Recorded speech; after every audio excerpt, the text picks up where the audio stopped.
साथ ही थे मैम, हमने बताया ये आप ही के साथ है मैम, आपके साथ थे हम वो मैम सारे ड्यूटी सब लोग की ड्यूटी में है।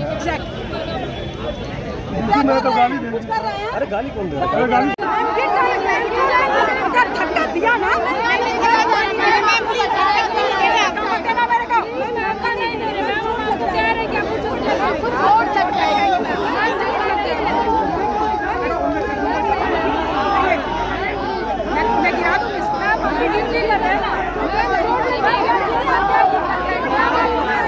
जी मैडम, किस प्रकार का विरोध प्रदर्शन कर रही है?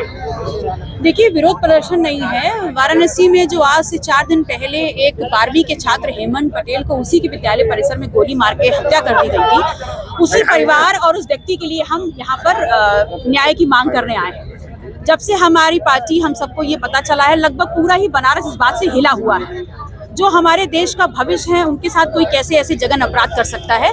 और इस बाबत हमने 3 दिन पहले भी धरना प्रदर्शन करके मांग करके एक मांग पत्र दिया था। हमने जब प्रशासन से उसमें अपडेट मांगना चाहा है तो हमें कोई भी अपडेट अभी तक नहीं मिला है। बल्कि सबसे ज्यादा अचरज की बात यह है कि जिस प्रकार से एक जो सत्ता का संरक्षण प्राप्त अपराधी है, जो सामंती सोच का व्यक्ति है, उसने कैसे दिन दहाड़े पिछड़े पटेल समाज के व्यक्ति को गोली मार दी और उसके बाद अभी तक जो है वो कार्रवाई सुनिश्चित नहीं की गई है।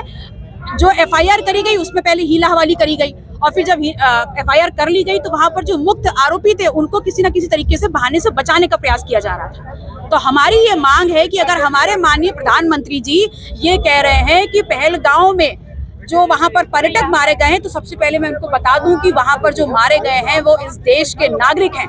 और इस देश का नागरिक अगर अपनी देश की प्रशासनिक सीमा में सुरक्षित नहीं है तो कौन सा संदेश जा रहा है? क्योंकि चाहे पहलगांव में हमारे देश के नागरिक मारे गए हो, चाहे बनारस में कोई हेमंत पटेल मारा गया हो, मारा तो हमारे देश का नागरिक गया है। अगर वहां पर गुनहगार, हम ये बोल रहे हैं कि वहां का जो गुनहगार है उसको शरण दे रही है, उसको संरक्षण दे रही है पाकिस्तान, तो यहाँ पर हेमंत पटेल के जो हत्यारे हैं उनको क्या भारतीय जनता पार्टी संरक्षण दे रही है? अगर वहां पर धर्म देखकर मारा गया है तो क्या यहाँ पटेल की जाति को देख करके नहीं मारा गया है? तो न्याय तो दोनों के लिए होना चाहिए। और आतंकवाद की श्रेणी में अगर पहलगांव का इंसिडेंट आता है तो आतंकवाद की श्रेणी में इस बनारस में दिन दहाड़े हेमंत पटेल को जो मारा गया है वो भी आतंकवाद की इसमें आता है।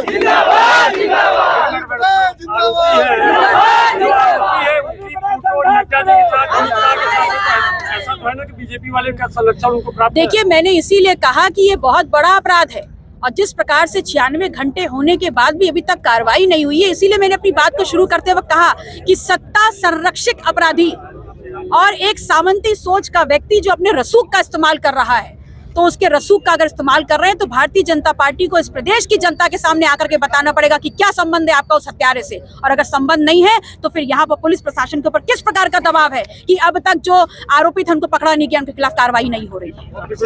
अधिकारी आपसे बात किया है कि नहीं? देखिए, अधिकारी तो बात कर रहे हैं लेकिन सब हीला हवाली वाली बातें हैं। और मैंने स्पष्ट तौर पे बोल दिया है कि जब तक जिस विद्यालय में ये घटनाक्रम हुआ है उसको सीज नहीं किया जाएगा और उसके सीज करने के लिखित ऑर्डर्स मेरे सामने नहीं आएंगे, मैं यहाँ से हिलने वाली नहीं हूँ। अभी आप यहाँ पर कितनी देर तक बैठे? जब तक मेरे सामने यहाँ पर प्रशासनिक अमला नहीं आता और मुझे वो लिखित ऑर्डर्स नहीं दिखाता है।